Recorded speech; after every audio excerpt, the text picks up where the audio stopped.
होतो निमसोड मैदानात आणि फौजी भेटलेत. फौजी नमस्ते. नमस्कार. फौजी काय सांगाल मैदानाबद्दल, कसं आहे मैदानाचं? काय निमसोडचं मैदान सगळ्यांनाच माहिती आहे, फाटी वगैरे सगळे एक नंबर असते. रीतसर मैदान होतं, त्याच्यामुळं बैलगाडी मालक आवर्जून या मैदानाला येतात. आज कुठं ते देवबाकासूर आज मैदानात नाही, काय वाटते? नाही, जरा गॅपवर आहे बैल, जरा आराम द्यायचं चाललंय. 20 तारखेनंतर बैल दिसेल आपल्याला. कशामुळं काय अचानक? नाही, काय झालेलं नाही, बैल फक्त विश्रांतीवर. कारण पावसामुळे जिथं जिथं बैल जातोय तिथं भिजतोय, प्रवास जास्त होतोय आणि थोडासा गॅपनच पळवायचा असं मामांचं म्हणणं. ही कुठं ते फाटी त्याची लकी फाटी होती, कायम गुलाबात असायचा. आहे बरोबर आहे, पण जशी परिस्थिती चालली तसं मामांच्या डोक्यात आहे. बैला जसं आता रिस्पॉन्स देतोय त्या पद्धतीनं पळवायचं.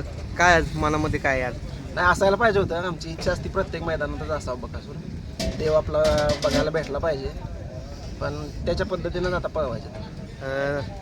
आणि सगळ्यात महत्त्वाचं म्हणजे दीपक आत्ताच पेडगाव मैदानामध्ये व्हिडिओ व्हायरल झाला आहे. आमचा एक सुट्टी मेकर, सुट्टीचा चप्पल चित्ता आता नवीन सुट्टी मेकर आपल्या बैलगाडी क्षेत्राला मिळाला. काय सांगाल व्हिडिओ बद्दल? त्याच्या एक नंबर व्हिडिओ झालाय आणि खूप व्हायरल झालाय. काळजी खूप आहे त्याला, पाय फोडत नको म्हणून. त्याचा एक ज्या नंदीवर जीव आहे, त्याच्यामुळे तिथं सुट्टीला गेलेला आणि व्हायरल झाला.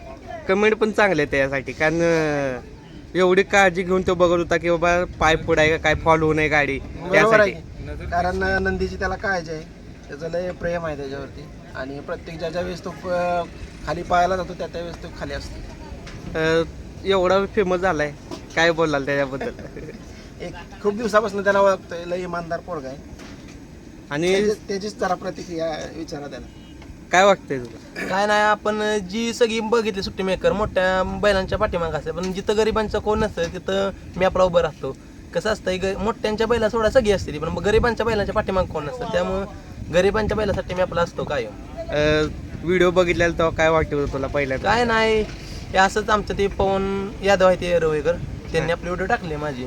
गावचे जायता त्यांनी दाखवलेला व्हिडिओ, काय वाटत होतं तुला?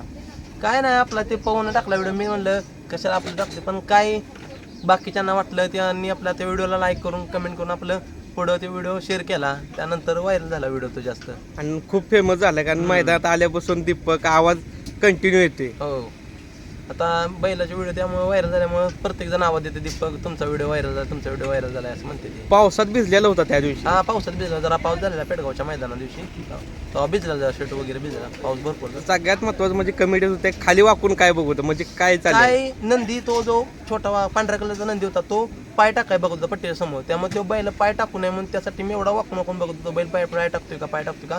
निखिलला सांगायचा प्रयत्न करतो की बैल पाय टाकेल, बैल पाय टाकेल, ते मी बघत होतो बैल. कोणत्या नंदी सोबत होता? काय शिरसवडीचा छोटा रायफल आहे तो पाहायला होता, शिरसवडी छोटा रायफल सोबत होता. चालतंय. हो जी, धन्यवाद मुलाखत दिल्याबद्दल. धन्यवाद.